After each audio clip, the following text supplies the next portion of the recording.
Welcome back to morning walk. അപ്പോൾ നമ്മൾ ഇന്ന് ഇടപ്പള്ളി ചങ്ങമ്പുഴ പാർക്കിൽ നിന്നാണ് നമ്മുടെ മോർണിംഗ് വാക്കിൽ വരുന്നത്. പക്ഷേ രാവിലെ തന്നെ സങ്കടകരമായ ഒരു വാർത്തയാണ് നമുക്ക് നൽകേണ്ടി വന്നത്. നമ്മുടെ പ്രിയപ്പെട്ട പ്രേക്ഷകരൊക്കെ കമൻറ്റ് ബോക്സിൽ വന്നിട്ട് ആ വാർത്തയുമായി ബന്ധപ്പെട്ട അവരുടെ പ്രതികരണങ്ങൾ അറിയിക്കുന്നുണ്ട്. നിങ്ങളുടെയും പ്രതികരണങ്ങൾ ഞങ്ങൾ മാനിക്കുന്നു. കാരണം ഓരോ കാര്യങ്ങളിലും നമ്മൾക്ക് അഭിപ്രായങ്ങൾ ഉണ്ടാവും. അപ്പോൾ നമ്മൾ വീണ്ടും പോകുന്നത് ആ ഒരു വാർത്തയിലേക്ക് തന്നെയാണ്. തൃപ്രയാറിൽ ഉറങ്ങിക്കിടന്ന നാടോടികളുടെ ദേഹത്ത് കൂടി തടിലോറി കയറി ഇറങ്ങി 5 പേർക്ക് ദാരുണാന്ത്യം, 7 പേർക്ക് പരിക്കേറ്റു എന്ന വാർത്ത അല്പസമയം മുമ്പ് സൂരജ് നിങ്ങളിലേക്ക് എത്തിച്ചിരുന്നു. സൂരജ് സജി തന്നെയാണ് വിശദാംശങ്ങളുമായി ചേരുന്നത്. സൂരജ്, വളരെ വളരെ സങ്കടപ്പെടുത്തുന്ന വാർത്ത തന്നെയാണ്. അതിന്റെ കൂടുതൽ വിവരങ്ങൾ എന്തെങ്കിലും കൂടുതലായി ലഭിക്കുന്നുണ്ടോ? ഈ ആശുപത്രിയിൽ പ്രവേശിപ്പിച്ചവരുടെ നില ഇപ്പോൾ എന്താണ്? അപ്പോൾ ഈ മരിച്ച ഇല്ലെങ്കിൽ ഈ അപകടത്തിൽ പെട്ടവരുടെ അവരുടെ പേര് വിവരങ്ങൾ, അവർ ഇത് ദേശക്കാരാണ്, അത്തരം വിശദാംശങ്ങളൊക്കെ ലഭിച്ചു തുടങ്ങിയിട്ടുണ്ടോ? പ്രജിൻ, ഞാനിപ്പോൾ നിൽക്കുന്നത് ഈ അപകടം നടന്ന തൃപ്രയാർ മേഖലയിലാണ് നമ്മളുള്ളത്. ആ ദൃശ്യങ്ങളിലേക്ക് പോയാൽ കാണാം, ഈ മേഖലയിലാണ് അപകടം നടന്നിരുന്നത്. ഇവിടെയാണ് കിടന്നുറങ്ങിയിരുന്നത്. കൃത്യമായ ഡിവൈഡറും കാര്യങ്ങളും എല്ലാം ഉണ്ട്. ഇത് നേരെ പോവുക തൃപ്രയാറിലേക്കാണ്. തൃപ്രയാർ ഭാഗത്തേക്ക് പോകുന്ന ഹൈവേ ആണ്. ഇവിടെ കൊണ്ട് ഒന്ന് ക്യാമറ നമുക്ക് പാൻ ചെയ്ത് കഴിഞ്ഞാൽ ദൃശ്യങ്ങളിലേക്ക് പോയാലാണ് അതിൻ്റെ ഒരു വ്യക്തത വരികയുള്ളൂ. അതായത് ഈ ലോറിയിലേക്ക് നമുക്ക് ദൃശ്യങ്ങളിലേക്ക് പോകാം. ഞാനിപ്പോൾ നിൽക്കുന്ന ഈ മേഖലയിൽ നിന്നാണ് ലോറി വരുന്നത്. ലോറി ഡിവൈഡറൊക്കെ ഇടിച്ച് തകർത്തുകൊണ്ടാണ് മുന്നോട്ട് വരുന്നത്. അത് എത്ര ദൂരം വ്യത്യാസമുണ്ടെന്നത് ആ ദൃശ്യങ്ങളിൽ തന്നെ കാണാം. ഇതായത് അവിടെ നിന്നാണ്, കണ്ണൂർ ഭാഗത്ത് നിന്നാണ് ആ ലോറി വന്നിരുന്നത്. ആ ലോറി ഈ ഡിവൈഡറൊക്കെ ഇടിച്ച് കടന്ന്, അതായത് ഇവിടെ ഒരു ഡിവൈഡർ ഉണ്ട്, പക്ഷേ ഇവിടെ ആ സമയത്ത് റിഫ്ലക്ടറുകളോ അല്ലെങ്കിൽ ലൈറ്റുകളോ ഒന്നും തന്നെ ഉണ്ടായിരുന്നില്ല എന്നുള്ളതാണ് പറയുന്നത്. ഇപ്പോഴും വാഹനങ്ങളൊക്കെ വരുന്ന നമുക്ക് കാണാം. ഈ മേഖലയിൽ നിന്ന് ലോറി മുന്നോട്ട് നീങ്ങുന്നു. ഇടിച്ച് മുന്നോട്ട് നീങ്ങുന്ന ലോറി, അതായത് ഇവിടെ നിന്ന് ഒരു 50 മീറ്റർ ദൂരമുണ്ട് അവർ കിടന്നുറങ്ങിയിരുന്ന ഭാഗത്തേക്ക്. അവിടെ എത്തി അവരെ ഇടിച്ച് അവിടെ നിന്ന് വീണ്ടും ലോറി മുന്നോട്ട് പോകുന്ന ഒരു സാഹചര്യമായിരുന്നു. അതിൽ ഈ മരിച്ചവരെ തിരിച്ചറിയാൻ പോലും കഴിയാത്ത തരത്തിലായിരുന്നു ഇവരുടെ മൃതദേഹങ്ങൾ എന്നുള്ളതാണ് നമുക്ക് ഇവിടെ എത്തി പലരുമായി സംസാരിക്കുമ്പോൾ അവർ പറയുന്നത്. അത്രയ്ക്ക് ചതഞ്ഞരഞ്ഞു പോകുന്ന നിലയിലായിരുന്നു ചില മൃതദേഹങ്ങൾ ഉണ്ടായിരുന്നത്. സ്ത്രീകളാണോ പുരുഷന്മാരാണോ എന്ന് പോലും ആദ്യഘട്ടത്തിൽ തിരിച്ചറിയാൻ പോലും കഴിയാത്ത സാഹചര്യത്തിലായിരുന്നു ഈ മൃതദേഹങ്ങൾ എന്നുള്ളതാണ് ഇവിടെ ഉള്ളവരുമായി സംസാരിക്കുമ്പോൾ പറയുന്നത്. ഈ അപകടം കണ്ടു നിന്നവരെയൊക്കെ നിലവിൽ പോലീസ് മൊഴിയെടുക്കുന്നതിന് വേണ്ടി സ്റ്റേഷനിലേക്ക് മാറ്റുകയും ചെയ്തു. വാഹനവും ഇവിടെ നിന്ന് തൊട്ടടുത്തേക്ക് പോലീസ് കസ്റ്റഡിയിലെടുത്ത് മാറ്റിയിട്ടുണ്ട് എന്നുള്ളതാണ് നമുക്ക് ലഭിക്കുന്ന വിവരം. എന്തായാലും ഈ കണ്ണൂരിൽ നിന്ന് തടി കയറ്റി വന്നിരുന്ന ലോറിയാണ് ആ ദൃശ്യങ്ങളിൽ കാണുന്ന ഈ ഡിവൈഡർ മറികടന്ന് ഇടിച്ച് മുന്നോട്ട് നീങ്ങി ഇവിടെ കിടന്നുറങ്ങുകയായിരുന്ന 15ലധികം ആളുകൾ കിടന്നുറങ്ങിയിരുന്നു എന്നുള്ളതാണ് പറയുന്നത്. ഇവിടെ ഈ ഹൈവേയുടെ നിർമ്മാണ പ്രവർത്തനങ്ങളൊക്കെ അടുത്ത കാലത്തായിട്ട് ഏകദേശം മന്ദഗതിയിലാണ്. അതുകൊണ്ട് തന്നെ ഇവർ ഇവിടെ സുരക്ഷിതമായി കിടന്നുറങ്ങാം എന്ന് കരുതിയും സുഖമായി കിടന്നുറങ്ങിയിരുന്ന ആളുകളാണ്. അവർ ചെറിയ ടെൻ്റൊക്കെ അടിച്ച് അങ്ങനെ കിടന്നുറങ്ങിയിരുന്ന ആളുകളുടെ ദേഹത്തേക്കാണ് ഈ തടിവണ്ടി ഇവിടെ നിന്ന് പാഞ്ഞു വന്ന് കയറുന്നത്. പിന്നീട് അവർക്ക് 5 പേർക്ക് ജീവൻ നഷ്ടപ്പെടുന്നതിലേക്ക് നയിച്ചത്. ഇവരുടെ മൃതദേഹങ്ങൾ, നിലവിൽ ഈ മരിച്ചവരുടെ മൃതദേഹങ്ങൾ തൃശ്ശൂർ ജില്ലാ ആശുപത്രിയിലേക്ക് മാറ്റിയിട്ടുണ്ട് എന്നുള്ളതാണ് നമുക്ക് ഒടുവിൽ ലഭിക്കുന്ന ഏറ്റവും പുതിയ അപ്ഡേറ്റ്. ഇവരുടെ പേരുവിവരങ്ങളടക്കം പോലീസിന് ലഭിച്ചിട്ടുണ്ട്. ആ വിവരങ്ങളും കൂടി നമുക്ക് അല്പസമയത്തിനകം പുറത്തുവിടാൻ കഴിയും എന്നുള്ളതാണ് നമുക്ക് ലഭിക്കുന്ന വിവരം. അതുപോലെ തന്നെ ഈ പരിക്കേറ്റവരുടെ പരിക്ക് ഗുരുതരമല്ല എന്നുള്ളത് തന്നെയാണ് നമുക്ക് ലഭിക്കുന്ന വിവരം. അതായത് ആരുടെയും പരിക്ക് ഗുരുതരമല്ല എന്ന് ലഭിക്കുന്നുണ്ട്. അവരെ ഈ നാട്ടികയിലും അതുപോലെ തന്നെ കൊടുങ്ങല്ലൂരിലെയും വിവിധ ആശുപത്രികളിലാണ് പ്രവേശിപ്പിച്ചിട്ടുള്ളത്. എന്തായാലും ഈ ലോറി അടക്കം ഇവിടെ നിന്ന് മാറ്റിയിട്ടുണ്ട്. ആ ദൃശ്യങ്ങൾ, ഈ മേഖലയിൽ അപകടം നടന്ന സ്പോട്ടാകെ പോലീസ് സീൽ ചെയ്ത് കഴിഞ്ഞിരിക്കുന്നു. ഇന്ന് 3:45 കൂടിയാണ് ഈ അപകടമുണ്ടാകുന്നത്. അപകടമുണ്ടായ സമയത്ത് തന്നെ ഇവിടെ നാട്ടുകാർ തന്നെയാണ് ആദ്യഘട്ടത്തിൽ കണ്ട് അവരുടെ നേതൃത്വത്തിലായിരുന്നു രക്ഷാപ്രവർത്തനം. JK തിയേറ്റേഴ്സ്, ഇതിന് മുന്നിലായിരുന്നു ഈ അപകടം നടന്നിരുന്നത്. ഇത് ഒരു നേരെ പോകേണ്ട ഹൈവേ ആണ്. അപ്പോൾ ഈ നിർമ്മാണ പ്രവൃത്തികൾ നടക്കുന്നതുകൊണ്ട് തന്നെ അവിടെ നിന്നൊരു ഡീവിയേഷൻ ഉണ്ട്. ആ ഡീവിയേഷൻ എടുത്ത് തൃപ്രയാർ നഗരത്തിലേക്ക്, തൃപ്രയാർ ജംഗ്ഷനിലേക്ക് പോകുന്നതിന് വേണ്ടിയുള്ള ഒരു ഡീവിയേഷനാണ്. ഈ പണി തീർന്നു കഴിയുമ്പോൾ മാത്രം, അതായത് ഇപ്പോൾ ഞാൻ നിൽക്കുന്ന മേഖലയിൽ നിന്ന് മുന്നോട്ട് പോവുകയാണെങ്കിൽ അവിടെ ഒരു പാലം നിർമ്മാണം പൂർത്തിയാകേണ്ടതുണ്ട്. ആ പാലം നിർമ്മാണം പൂർത്തിയാകുമ്പോൾ മാത്രം ഇത് തുറന്നു കൊടുക്കുക എന്ന ലക്ഷ്യത്തോടു കൂടിയാണ് ഇവിടെ ഒരു ഡിവൈഡർ ഇട്ട് വഴി തിരിച്ചു വിട്ടിരുന്നത്. അങ്ങനെ വഴി തിരിച്ചു വിടുമ്പോൾ അവിടെ നിന്ന് ലോറി വരുന്നു. ഒരുപക്ഷെ ലോറി ഡ്രൈവർ ഉറങ്ങിപ്പോയതാകാം എന്ന് തന്നെയാണ് ലഭിക്കുന്ന വിവരം. അപ്പോൾ ഈ ഡിവൈഡർ എത്തുന്നു, പെട്ടെന്ന് ശ്രദ്ധയിൽപ്പെട്ടില്ല എന്നുള്ളതാണ് ലോറി ഡ്രൈവർ നൽകിയിരിക്കുന്ന മൊഴി. പക്ഷേ ലോറി നല്ല വേഗതയിലായിരുന്നു എന്നുള്ളത് തന്നെയാണ് പോലീസും വ്യക്തമാക്കുന്നത്. അങ്ങനെ ഈ ലോറി മുന്നോട്ടെടുത്ത് നീങ്ങി ലോറി മുന്നോട്ട് വരുന്നു. അങ്ങനെയാണ് ഇവിടെ ഞാനിപ്പോൾ നിൽക്കുന്ന ഈ പ്രദേശത്ത്, അതായത് ഡിവൈഡറും ഇവർ കിടന്നുറങ്ങിയ പ്രദേശവും തമ്മിൽ ഏകദേശം ഒരു 50 മീറ്റർ അകലമുണ്ട്. ഈ 50 മീറ്റർ എന്ന് പറയുമ്പോൾ ഡിവൈഡറിൽ ഇടിച്ച് വണ്ടി മുന്നോട്ട് നീങ്ങുമ്പോൾ പോലും ഈ ബ്രേക്ക് ചെയ്താൽ പോലും കിട്ടാവുന്ന ദൂരം, പക്ഷെ അതെല്ലാം മറികടന്ന് മുന്നോട്ട് പോയി. അതാണ് ഡ്രൈവർ ഉറങ്ങിപ്പോയതാകാം എന്നൊരു നിഗമനത്തിലേക്ക് എത്താനുള്ള കാരണം. മുന്നോട്ട് വന്ന് ഇവരുടെ ശരീരത്തിലൂടെ കയറി ഇറങ്ങിയതാ നമ്മുടെ ക്യാമറാമാൻ വിനേഷ് ബാബുരാജ് പകർത്തുന്ന ദൃശ്യങ്ങളാണ്. അവർ കിടന്നുറങ്ങിയ മേഖലയാണ്. അവിടെയെല്ലാം അതായത് ഈ ചതഞ്ഞരഞ്ഞു പോയിട്ടുണ്ട്. ആ ഭാഗത്താണ് ഇപ്പോൾ ആ ഷീറ്റൊക്കെ ഇട്ട് മൂടി വച്ചിരിക്കുന്ന അവരുടെ ഈ മൃതദേഹങ്ങൾ എടുത്ത ഭാഗത്തു നിന്നാണ്. അങ്ങനെ പലരുടെയും മൃതദേഹങ്ങൾ തിരിച്ചറിയാൻ പോലും കഴിയാത്ത അവസ്ഥയിലായിരുന്നു എന്നുള്ളതാണ് ഈ രക്ഷാപ്രവർത്തനം നടത്തിയ ആളുകൾ തന്നെ വ്യക്തമാക്കുന്നത്. ഒരു വല്ലാത്ത നാടിനെ നടുക്കുന്ന ഒരു ദുരന്തമാണ് ഉണ്ടായിരിക്കുന്നത്. പലപ്പോഴും ഇവർ ഇവിടെ കിടന്നുറങ്ങുന്നതൊക്കെ ഈ പ്രദേശവാസികളിൽ പലരും കണ്ടതാണ്. നമ്മൾ ഈ അപകടം നടന്നതിന് ശേഷം ഈ പ്രദേശത്തുള്ള പല നാട്ടുകാരെയും ഫോണിൽ ബന്ധപ്പെട്ടിരുന്നു. ആ സമയത്ത് അവർ പറഞ്ഞിരുന്നത്, അവരുമായി സംസാരിക്കുമ്പോൾ അവർ പറഞ്ഞിരുന്നത് ഇവരിവിടെ കിടന്നുറങ്ങുന്ന ആളുകളാണ്. പലപ്പോഴും ഇവരുടെയൊക്കെ ശ്രദ്ധയിൽപ്പെടാറുണ്ട്. ഇവർക്ക് ഇങ്ങനെ ഒരു അപകടം വന്നോ എന്ന തരത്തിൽ ഇവർ ചോദിക്കുകയും ചെയ്തു. നമ്മൾ ഇവരെയൊക്കെ ഫോണിൽ ബന്ധപ്പെട്ട് സംസാരിക്കുന്ന സമയത്ത് അവർ ചോദിച്ചിരുന്ന കാര്യം, അതായത് ഇവിടെ കിടന്നുറങ്ങിയ ആളുകളല്ലേ, അവർക്ക് ഇങ്ങനെ സംഭവിച്ചോ എന്ന ഒരു ഞെട്ടലോട് കൂടിയാണ് ഈ പ്രദേശവാസികളിൽ പലരും ഈ ദുരന്തത്തെ നോക്കിക്കാണുന്നത് എന്നുള്ളതാണ്. നമ്മൾ അവരെ ഫോണിൽ ബന്ധപ്പെടുമ്പോഴൊക്കെ അവരും പറഞ്ഞിരുന്നത് അത് തന്നെയാണ്. അത് ഈ ഡിവൈഡറിന്റെ ഇപ്പുറത്ത് മാത്രമല്ല, ഇപ്പുറത്ത് ഉൾപ്പെടെ ആളുകൾ, അതായത് മറുവശത്ത് ഇപ്പുറത്ത് ഉൾപ്പെടെ ആളുകൾ കിടന്നുറങ്ങിയിരുന്നു. അതിനിടയിലാണ് ഒരു വശത്തേക്ക് ലോറി ഇടിച്ചു കയറുന്നതും 15-ലധികം ആളുകൾ. രണ്ട് കാര്യങ്ങൾ വ്യക്തത വരുത്തേണ്ടതുണ്ട്. ഒന്ന്, മതിയായ രീതിയിൽ അവിടെ ഈ പറയുന്ന പോലെ ബാരിക്കേഡുകളൊക്കെ വെച്ച് ക്രമീകരണങ്ങൾ, ഈ നിർമ്മാണ പ്രവർത്തനം നടക്കുന്നത് കൊണ്ട് കൃത്യമായി സുരക്ഷാ മുൻകരുതൽ എടുത്തിട്ടുണ്ട് എന്നാണോ മനസ്സിലാക്കേണ്ടത്? നേരത്തെ ഈ റിഫ്ലക്ടറുകളടക്കം അവിടെ ഉണ്ടോ ഇല്ലയോ എന്ന കാര്യത്തിൽ സംശയമുണ്ടെന്ന് സൂരജ് പറഞ്ഞല്ലോ. മറ്റൊന്ന്, ഈ നിർമ്മാണ പ്രവർത്തനം നടക്കുന്ന സമയത്ത് അവിടെ എങ്ങനെയാണ് ഇത്രമാത്രം ആൾക്കാർ കിടന്നുറങ്ങിയത്? സ്വാഭാവികമായിട്ട് ഒരു നിർമ്മാണ സ്ഥലത്ത് അത്തരം സംഭവങ്ങൾ നടക്കാൻ പാടില്ലല്ലോ. അവിടെ ആൾക്കാരുണ്ടാവാൻ പാടില്ല. ഇനി അഥവാ കുട്ടികളടക്കം അവിടെ ഉറങ്ങിക്കിടന്നു എന്നാണ് പറയുന്നത്. അപ്പോൾ അവരുടെ മാറ്റേണ്ട ജോലി അധികൃതരുടേതാണ്. അപ്പോൾ അതൊന്നും അവിടെ പാലിക്കപ്പെട്ടിട്ടില്ല എന്നുകൂടി കരുതണ്ടേ?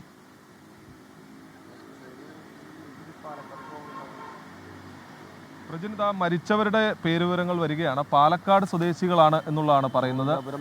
ഗോവിന്ദാപുരം സ്വദേശിയായിട്ടുള്ള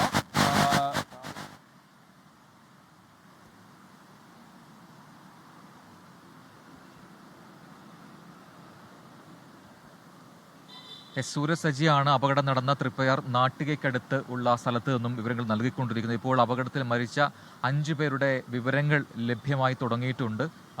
പാലക്കാട് സ്വദേശികളാണ് എന്ന് പറയുന്നു. മരിച്ചവരിൽ 2 കുട്ടികളുണ്ട് എന്നാണ് മനസ്സിലാക്കുന്നത്. അപ്പോൾ പാലക്കാട് സ്വദേശികളാണ് ഈ നാടോടി കുടുംബാംഗങ്ങൾ എന്ന് മനസ്സിലാക്കുന്നുണ്ട്. അവർ തമ്മിലുള്ള ബന്ധങ്ങൾ എന്താണ് എന്നൊക്കെയുള്ള വിവരങ്ങൾ വരും മിനിറ്റുകളിൽ നമുക്ക് അറിയാൻ കഴിയും.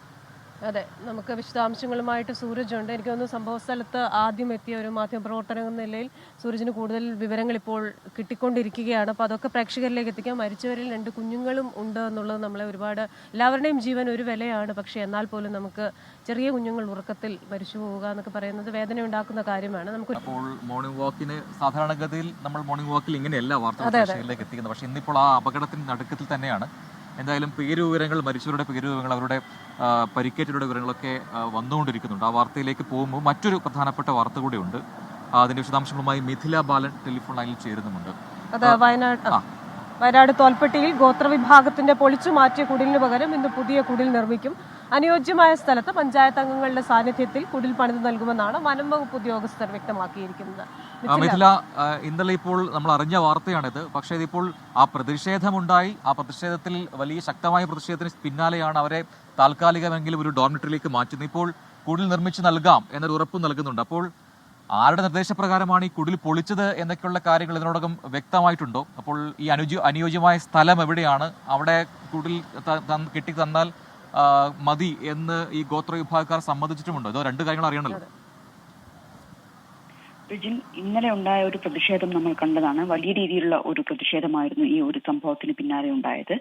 തുടർന്ന് ആ ഒരു പ്രതിഷേധത്തെ തുടർന്നായിരുന്നു ടി സിദ്ദീഖുമായി നടത്തിയ ചർച്ചയിൽ തൽക്കാലത്തേക്ക് അവരെ ഈ ഒരു ഡോർമെട്രിയിലേക്ക് മാറ്റിയതും അവർ അവിടെ താമസം തുടങ്ങിയതും. ഇന്നലെ രാത്രിയാണ് പിന്നീട് ഇത്തരത്തിലുള്ള ഒരു തീരുമാനത്തിലേക്ക് എത്തിയത്. ആ കുടിൽ പൊളിച്ച സ്ഥലത്ത്, എവിടെയാണ് ആ പൊളിച്ച സ്ഥലത്ത് അവർ പറയുന്ന അനുയോജ്യമായ ഒരു ഇടത്ത് ഈ കുടിൽ നിർമ്മിച്ച് നൽകും എന്ന് വനം വകുപ്പ് അറിയിച്ചിട്ടുണ്ട്, ഉറപ്പ് കൊടുത്തിട്ടുണ്ട്. ഈ കുടിൽ നിർമ്മിക്കുന്നത് പഞ്ചായത്ത് അധികൃതരുടെ സാന്നിധ്യത്തിൽ തന്നെയായിരിക്കും എന്നാണ് വനം വകുപ്പ് ഇപ്പോൾ അറിയിച്ചിട്ടുള്ളത്. ഇവരെ സംബന്ധിച്ചിടത്തോളം ഈ ഒരു ഡോർമെറ്ററിയിൽ അവർക്ക് എത്ര കാലം താമസിക്കാൻ പറ്റും എന്ന ഒരു കാര്യമുണ്ട്. കുട്ടികളുണ്ട്, ആ കുട്ടികളുടെ വിദ്യാഭ്യാസം ഉൾപ്പെടെ മുന്നോട്ട് പോകേണ്ടതുണ്ട്. വനം വകുപ്പ് ഇന്നലെ ടി സിദ്ദീഖുമായി നടത്തിയ ചർച്ചയിൽ ഉണ്ടാക്കിയ ഒരു തീരുമാനം എന്നത് ഈ ഡോർമെറ്ററിയിൽ അവർക്ക് താമസിക്കാം, അവർക്ക് പുതിയൊരു സംവിധാനം ഒരുക്കുന്നതുവരെ അവർക്ക് ഇവിടെ തന്നെ കഴിയാം, ഭക്ഷണം ഉൾപ്പെടെയുള്ള കാര്യങ്ങൾ ഇവർക്ക് ഇവിടെ ഉറപ്പാക്കും എന്ന ഒരു ഉറപ്പ് തന്നെയായിരുന്നു വനം വകുപ്പ് നൽകിയിട്ടുണ്ടായിരുന്നത്. അതിന് പിന്നാലെ പഞ്ചായത്ത് അധികൃതരുമായി വനം വകുപ്പ് നടത്തിയ ചർച്ചയിലാണ് ഇത്തരത്തിൽ ഈ ഒരു കുടിൽ പൊളിച്ച സ്ഥലത്ത് തന്നെ ഈ ഗോത്ര വിഭാഗത്തിന്റെ കൂടി അനുമതിയോടെ തന്നെയായിരിക്കും അവരുടെ ഒരു ആവശ്യം കൂടി പരിഗണിച്ചാണ് ഇത്തരം ഒരു കാര്യം ചെയ്യുന്നത്. ഇന്ന് എപ്പോൾ ഈ കുടിൽ പണിയും എന്നതെല്ലാം തന്നെ 10 മണിക്ക് ശേഷം മാത്രമേ വ്യക്തമാവുകയുള്ളൂ. ശരി, മിഥില ബാലനാണ് വിശദാംശങ്ങൾ നൽകിയത്. പ്രജിന, നമ്മുടെ പ്രേക്ഷകരൊക്കെ ഈ വിഷയത്തിൽ രാവിലെ തൊട്ട് പ്രതികരിക്കുന്നുണ്ടായിരുന്നു. കാരണം ഈ പറയുന്നത് പോലെ ബുൾഡോസർ രാജിനോടൊക്കെ ഉപമിച്ചുകൊണ്ട് ചിലർ പ്രതികരിച്ചിട്ടുണ്ട്. കാരണം എല്ലാവരുടെയും ജീവന് ഒരേ വിലയാണ്, എല്ലാവരുടെയും അവകാശങ്ങൾ ഒരേപോലെയാണ്, ഭരണഘടനാ ദിനം കൂടിയാണ് എന്ന് ഓർക്കണം. അപ്പൊ എല്ലാവരുടെയും അവകാശങ്ങൾ സംരക്ഷിക്കപ്പെടുന്ന ഒരു രാജ്യത്ത് ഈ പറയുന്നത് പോലെ ഒരു മുന്നറിയിപ്പും ഇല്ലാതെ ഇത്തരത്തിൽ അവരെ കുടിയൊഴിപ്പിക്കുക, ഇനി തിരിച്ചു കുടിലുകൾ പണിയുമ്പോൾ അവർക്ക് അനുയോജ്യമായ സ്ഥലത്താണോ അവർ ആഗ്രഹിക്കുന്ന രീതി, നമ്മളൊക്കെ വീടുകൾ വാങ്ങിക്കുന്നതും വെക്കുന്നതും നമുക്ക് ഇഷ്ടമുള്ള സ്ഥലത്താണ്. അപ്പോൾ തീർച്ചയായും ഇക്കാര്യത്തിൽ അവരുടെ ആ ഒരു ആഗ്രഹങ്ങൾ, അവരുടേതായ അവകാശങ്ങൾ ഏത് രീതിയിൽ സംരക്ഷിക്കപ്പെടുന്നു എന്നുകൂടെ പുതിയ കുടിൽ നിർമ്മിക്കാൻ പറ്റും. അപ്പം ഒരു മുന്നറിയിപ്പില്ലാതെ നേരത്തെയുള്ള കുടിൽ ഒരു കാര്യം പറയാതെ അങ്ങ് പൊളിച്ചു മാറ്റുക, അവരെ പെരുവഴിയിലാക്കുക, എന്നിട്ട് പ്രതിഷേധിക്കുമ്പോൾ മാത്രം പുതിയ കുടിൽ നിർമ്മിച്ച് നൽകാമെന്ന് പറയുക. എന്താണ് പലരുടെ ജീവന്, പലരുടെ അവകാശങ്ങൾക്ക് പല വിലയല്ല ഈ രാജ്യത്ത് എന്നുള്ളത് ഈ ഭരണഘടനാ ദിനത്തിൽ, ഭരണഘടന അംഗീകരിക്കപ്പെട്ട ഈ ദിവസത്തിൽ നമുക്ക് ഒന്നുകൂടി ഊന്നി പറയേണ്ടതായിട്ടുണ്ട്. അത് തീർച്ചയായും വനം വകുപ്പ് ഉൾപ്പെടെയുള്ള അധികൃതർ ശ്രദ്ധിക്കുമെന്ന് നമുക്ക് മനസ്സിലാവും. യെസ്, നമുക്കിനി ഒന്ന് അടുത്ത വാർത്തയിലേക്ക് പോവാം. നേരെ സന്നിധാനത്തേക്കാണ്. ശരണം സന്നിധാനം. സൈക്കിൾ പ്യൂർ അഗർബത്തി ശരണം സന്നിധാനം സമർപ്പിക്കുന്നത് അഗർബത്തി എന്നാൽ cycle.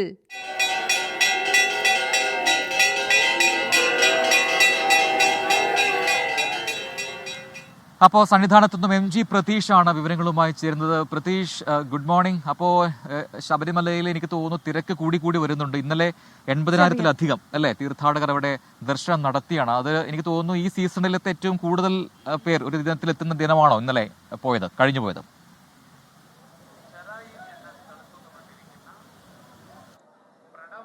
Prajin, Christina, good morning. ചില ദിവസങ്ങളിലെ തിരക്ക് കുറവ് ഒഴിച്ചാൽ ശബരിമലയിൽ ഓരോ ദിവസം കഴിയുന്തോറും തീർത്ഥാടകരുടെ എണ്ണത്തിൽ വലിയ വർധനമാണ് ഉണ്ടായിരിക്കുന്നത്. പ്രജിൻ സൂചിപ്പിച്ചതുപോലെ തന്നെ ഇന്നലെ 80,000-ത്തിലധികം തീർത്ഥാടകരാണ് ശബരിമലയിൽ ദർശനം നടത്തിയത്. അതേ സമാനമായ ഒരു തിരക്ക് തന്നെയാണ് ഇന്ന് രാവിലെയും ശബരിമലയിൽ അനുഭവപ്പെടുന്നത്. കാരണം രാവിലെ നട തുറന്നത് മുതൽ തന്നെ വലിയ തീർത്ഥാടക തിരക്കാണ് സന്നിധാനത്ത് അനുഭവപ്പെടുന്നത്. പമ്പയിൽ നിന്ന് കൂടുതലായി തീർത്ഥാടകർ ശബരിമല സന്നിധാനത്തിലേക്ക് എത്തുന്നുണ്ട്. ഈ പുലർച്ചെ 3 മണിക്ക് നട തുറന്ന് 4 മണിവരെ 20,000 തീർത്ഥാടകരാണ് ഇന്ന് മാത്രം ദർശനം നടത്തിയത്. ഈ തീർത്ഥാടകരുടെ എണ്ണം ഈ 6 മണിയോടുകൂടി ആകുമ്പോൾ അതൊരു 30,000-ത്തിലേക്ക് പോകുമെന്നതാണ് നമുക്ക് മനസ്സിലാക്കാൻ കഴിയുന്ന കാര്യം. നമുക്ക് ഈ ദൃശ്യങ്ങളിൽ തന്നെ ആ തീർത്ഥാടകരുടെ തിരക്ക് നമുക്ക് പ്രകടമാണ്. 18-ാം പടി ചവിട്ടി ഈ ഫ്ലൈ ഓവറിലൂടെ അയ്യപ്പ ദർശനത്തിനായി കാത്തു നിൽക്കുന്ന തീർത്ഥാടകരുടെ ഒരു ദൃശ്യങ്ങളാണ് നമുക്ക് കാണാൻ കഴിയുന്നത്. ഇതര സംസ്ഥാനത്ത് നിന്നും ഒപ്പം നമ്മുടെ കേരളത്തിന്റെ വിവിധ ഭാഗങ്ങളിൽ നിന്നും നിരവധി തീർത്ഥാടകരാണ് ശബരിമല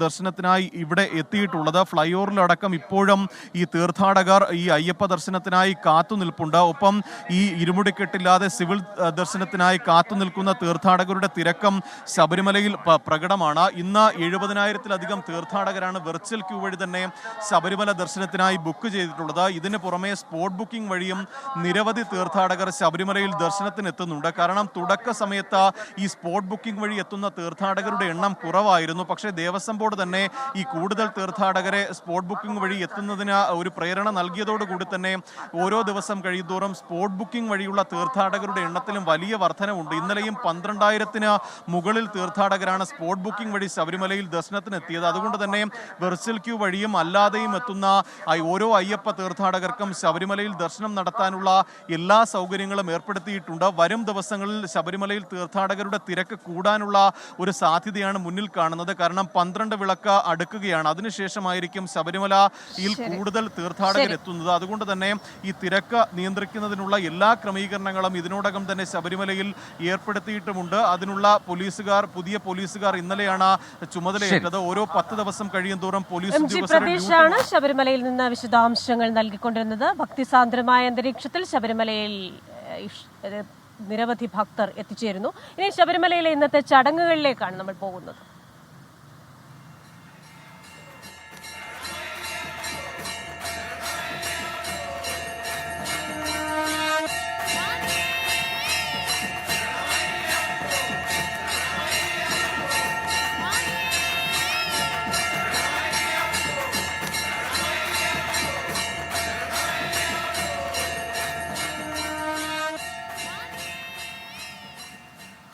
യെസ്, അപ്പം മോർണിംഗ് വാക്കിൽ നമ്മളിപ്പോൾ ഉള്ളത് ചങ്ങമ്പുഴ പാർക്കിൽ തന്നെയാണ്. ഇവിടെ നവീകരിച്ചതിന് ശേഷം ആദ്യമായിട്ടാണ് ഞാനിവിടെ വരുന്നത്. അപ്പോൾ ഒരുപാട് പുതിയ മാറ്റങ്ങൾ ഇവിടെ കാണാം അല്ലെ പ്രജിൻ, ഇതൊരു ആംഫി തിയേറ്റർ ആണ്. അപ്പൊ ഞാൻ മുമ്പ് പറഞ്ഞില്ലേ, ഇതിന്റെ നവീകരണത്തില് എല്ലാ മരങ്ങളെയും സംരക്ഷിച്ചിട്ടുണ്ട്. അപ്പൊ ശരിക്കും ഇതിന്റെ ഒരു മതില് വരേണ്ടത്, രാഹുലെ ഒന്ന് കാണിച്ചാൽ അവിടെ ഒരു മരം നിൽക്കുന്നുണ്ടല്ലേ, ഈ മരത്തെ സംരക്ഷിച്ചുകൊണ്ട് ആണ് ഈ ആംഫി തിയേറ്റർ, അതായത് അവിടെ ഒരു ചെറിയ ചേഞ്ച് വരുത്തിക്കൊണ്ടാണ് ഇതിന്റെ മതിൽക്കെട്ട് നിർമ്മിച്ചത്.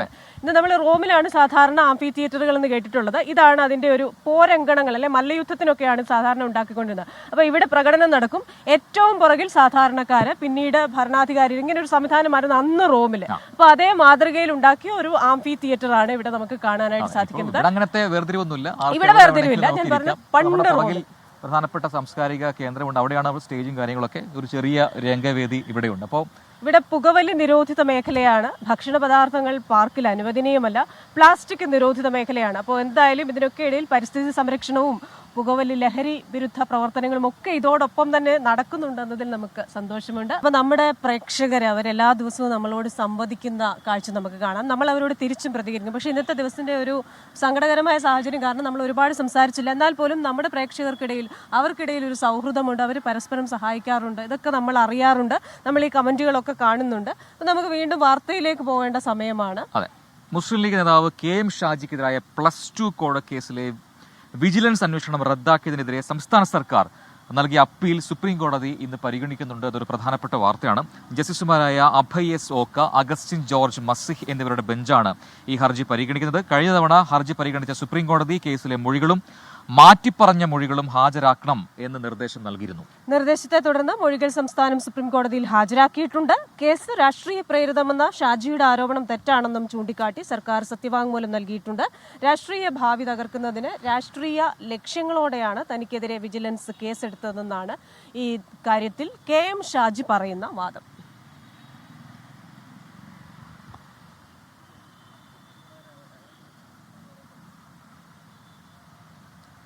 യെസ്, അപ്പോൾ നമ്മൾ ചങ്ങമ്പുഴ പാർക്കിൽ തന്നെയുള്ളതാ. പുറകിൽ ചങ്ങമ്പുഴയുടെ ഒരു പ്രതിമയൊക്കെ നമുക്ക് കാണാം. അപ്പോൾ അടുത്തൊരു സ്പെഷ്യൽ റിപ്പോർട്ടിലേക്കാണ്. ഒരുമയുടെ സന്ദേശം പകർന്ന് ഒരേ വേദിയിൽ 104 പേർക്ക് മംഗല്യ സാഫല്യം.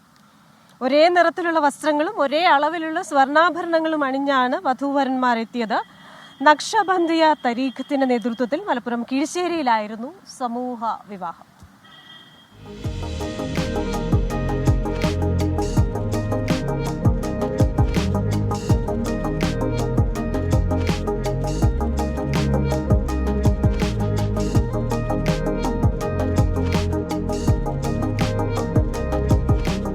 അമ്പത്തിനാല് യുവാക്കളും 54 യുവതികളുമാണ് ഒരേ പന്തലിൽ വിവാഹിതരായത്. സമൂഹത്തിന്റെ വിവിധ മേഖലയിലുള്ളവർ ഒരു വിവേചനവുമില്ലാതെയാണ് ഇണകളായത്. കൊടുവള്ളി കിഴക്കോത്ത് പുത്തൻവീട് ആസ്ഥാനമായി പ്രവർത്തിക്കുന്ന നക്ഷബന്ദിയ ത്വരീഖത്തിന്റെ നേതൃത്വത്തിലായിരുന്നു വിവാഹം. ഇത് നക്ഷബന്ദിയ ത്വരീഖത്ത് എന്ന ആത്മീയ പ്രസ്ഥാനത്തിന്റെ 21ാമത്തെ സമൂഹ വിവാഹമാണ്. 52 ജോഡി സംഘടനയുടെ ഉള്ളിലുള്ള ആളുകൾ മാത്രം. നക്ഷബന്ദിയ പേട്രൻ സയ്യിദ് P. ഷാഹുൽ ഹമീദിന്റെ സാന്നിധ്യത്തിൽ ജനറൽ സെക്രട്ടറി BC അബ്ദുറഹിമാൻ നിക്കാഹിന് കാർമ്മികത്വം വഹിച്ചു. കോഴിക്കോട്, മലപ്പുറം, വയനാട് ജില്ലകളിലായി ഇതുവരെ 21 സമൂഹ വിവാഹങ്ങൾ നടന്നു. ഇപ്പോൾ വിവാഹിതരായവരിൽ 38 പേർ നേരത്തെ സമൂഹ വിവാഹങ്ങളിൽ വിവാഹിതരായവരുടെ മക്കളാണെന്ന പ്രത്യേകത കൂടിയുണ്ട്. സമീർ ബിൻ കരീം, 24, മലപ്പുറം. യെസ്, അപ്പോൾ അതാണ് ആ സമൂഹ വിവാഹത്തിന്റെ വാർത്തകൾ. അപ്പോൾ നമുക്കിനി പ്രധാനപ്പെട്ട ഒരു കായിക വാർത്ത നൽകണം. അപ്പോൾ അതിനു മുമ്പ് ഇതാണ് നമ്മൾ നേരത്തെ പറഞ്ഞ ചങ്ങമ്പുഴ പാർക്കിലെ ചങ്ങമ്പുഴയുടെ പ്രതിമ. 1911 ഒക്ടോബർ 10 ഇടപ്പള്ളിയിൽ ജനിച്ച വ്യക്തിയാണ്. നമുക്കറിയാം, രമണൻ അടക്കമുള്ള കൃതികൾ കൊണ്ട് മലയാളികളെ ചില സമയത്ത് ദുഃഖത്തിലേക്കും ചില സമയത്ത് സന്തോഷത്തിലേക്കും ഒക്കെ നയിച്ച കവിയാണ്. ഇപ്പോഴും നമ്മൾ ഓർത്തിരിക്കുന്നതാണ് ഈ കവിതകളും. ഗദ്യകാരൻ കൂടിയായിരുന്നു അദ്ദേഹം. തീർച്ചയായിട്ടും. അപ്പോൾ നേരത്തെ പറഞ്ഞ പോലെ കായിക വാർത്തയിലേക്കാണ്. നമുക്കറിയാം IPL ഓപ്ഷൻ, IPL മെഗാ താരലേലം ഒക്കെ പൂർത്തിയായിട്ടുണ്ട്. അപ്പോൾ അതിൽ ചരിത്രത്തിലെ ഏറ്റവും വിലയേറിയ താരമായി ഋഷഭ് പന്ത് മാറിയ വാർത്തയൊക്കെ നമ്മൾ കണ്ടതാണ്. 10 കോടിക്ക് മുകളിൽ ലഭിച്ചത് 20 താരങ്ങൾക്കാണ്. IPL ടീമിൽ ഇടം പിടിക്കുന്ന ഏറ്റവും പ്രായം കുറഞ്ഞ താരം എന്ന റെക്കോർഡ് 13 വയസ്സുകാരനായ വൈഭവ് സൂര്യവംശിയും സ്വന്തമാക്കി. അപ്പോൾ സച്ചിന്റെയും വിനോദ് കാംബ്ലിയുടെയും ഒക്കെ ആ ഒരു കാലത്തിൽ നിന്ന് മാറി ഒരു 13കാരൻ വരെ ടീമിൽ എത്തുന്ന ഒരു കാലമാണ്. IPL പൊട്ടിപ്പാറ്. IPL 18ാം പതിപ്പിനുള്ള ടീമുകളുടെ പടയൊരുക്കം പൂർത്തിയായി. 2 ദിവസങ്ങളായി സൗദി അറേബ്യയിലെ ജിദ്ദയിൽ നടന്ന താരലേലത്തിൽ നിന്ന് 10 ഫ്രാഞ്ചൈസികളും ചേർന്ന് വാശിയോടെ വിളിച്ചെടുത്തത് 182 താരങ്ങളെ. ഇവർക്കായി പൊടിച്ചത് 639.15 കോടി രൂപ. 27 കോടി കൊടുത്ത ലക്നൗ സൂപ്പർ ജയൻസ് സ്വന്തമാക്കിയ ഋഷഭ് പന്ത് IPL ചരിത്രത്തിലെ തന്നെ ഏറ്റവും വിലയേറിയ താരമായി. 26.75 കോടിക്ക് പഞ്ചാബ് കിങ്സ് കൂടാരത്തിലെത്തിച്ച ശ്രേയസ് അയ്യർ രണ്ടാമത്തെ വിലയേറിയ താരവും. 23.75 കോടിക്ക് കൊൽക്കത്ത വീണ്ടും ടീമിലെത്തിച്ച വെങ്കടേഷ് അയ്യരാണ് കോളടിച്ച മറ്റൊരു കളിക്കാരൻ. 20 താരങ്ങൾക്ക് 10 കോടിക്ക് മുകളിൽ കിട്ടി. 110.15 കോടി രൂപ ചെലവഴിച്ച പഞ്ചാബ് കിങ്സാണ് ലേലത്തിൽ ഏറ്റവും കൂടുതൽ തുക മുടക്കിയത്. IPL ടീമിൽ ഇടം പിടിക്കുന്ന ഏറ്റവും പ്രായം കുറഞ്ഞ താരമെന്ന റെക്കോർഡ് ബീഹാറുകാരൻ വൈഭവ് സൂര്യവംശി സ്വന്തമാക്കി. ഈ 13കാരനെ രാജസ്ഥാൻ റോയൽസ് കൂടെ കൂട്ടിയത് 1.1 കോടിക്ക്. 3 മലയാളി താരങ്ങളും ലേലത്തിലൂടെ ടീമുകളിലെത്തി. വിഷ്ണു വിനോദിനെ പഞ്ചാബ് കിങ്സും സച്ചിൻ ബേബിയെ സൺറൈസേഴ്സ് ഹൈദരാബാദും ചൈനാമാൻ ബൗളർ വിഘ്നേഷ് പുത്തൂരിനെ മുംബൈ ഇന്ത്യൻസും സ്വന്തമാക്കി.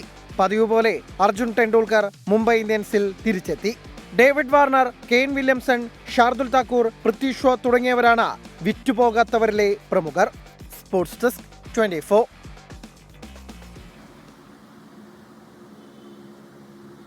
യെസ്, അപ്പോൾ മോർണിംഗ് വാക്കിന്റെ സമയം ഏതാണ്ട് പൂർത്തിയാവുന്നുണ്ട്. നമ്മൾ ഈ ചങ്ങമ്പുഴ പാർക്ക് ഒന്നുകൂടെ ചുറ്റിക്കറങ്ങിയായിരുന്നു. ഒരുപാട് മരങ്ങൾ സംരക്ഷിച്ച് നിർത്തിയിട്ടുണ്ട്. ഓരോ മരങ്ങൾക്കും പേരൊക്കെ നൽകി വളരെ നീറ്റായിട്ട് മാറ്റിയിട്ടുണ്ട് ചങ്ങമ്പുഴ പാർക്കിനെ. അപ്പോൾ ഒപ്പം തന്നെ പുകവലി രഹിത, പരിസ്ഥിതിയെ സംരക്ഷിക്കുന്ന, പ്ലാസ്റ്റിക് രഹിത ഒരു സ്ഥലം കൂടിയാണ്. അപ്പോൾ ഈ നഗരഹൃദയത്തിൽ വളരെ റോ ആയിട്ടുള്ള, എന്താ പറയുന്നത്, പ്രകൃതിയെ അതേ രീതിയിൽ നിലനിർത്തിയിരിക്കുന്ന ഒരു സ്ഥലമാണ്. തീർച്ചയായും ഇവിടെ നിൽക്കുന്ന ഈ ചങ്ങമ്പുഴയ്ക്കും ആ ഒരു പ്രതിമയ്ക്കും അഭിമാനിക്കാം. കാരണം നമ്മൾ അത്രയും നല്ല രീതിയിലാണിത് കൈകാര്യം ചെയ്തുകൊണ്ടിരിക്കുന്നത്. ആ പേരിൽ അറിയപ്പെടുന്ന പാർക്കാണ്, അതുകൊണ്ടാണ് അങ്ങനെ പറഞ്ഞത്. മാത്രമല്ല ഒരുപാട് പേര് ഇവിടെ മോർണിംഗ് വാക്കിനായിട്ട് വരുന്ന കാഴ്ച നമുക്ക് കാണാം. ഒരുപാട് പേര് എക്സസൈസ് ഒക്കെ ചെയ്യുന്നുണ്ട്. അപ്പോൾ ഇന്നത്തെ പ്രഭാത വാർത്താ യാത്ര ഇവിടെ പൂർത്തിയാവുകയാണ്.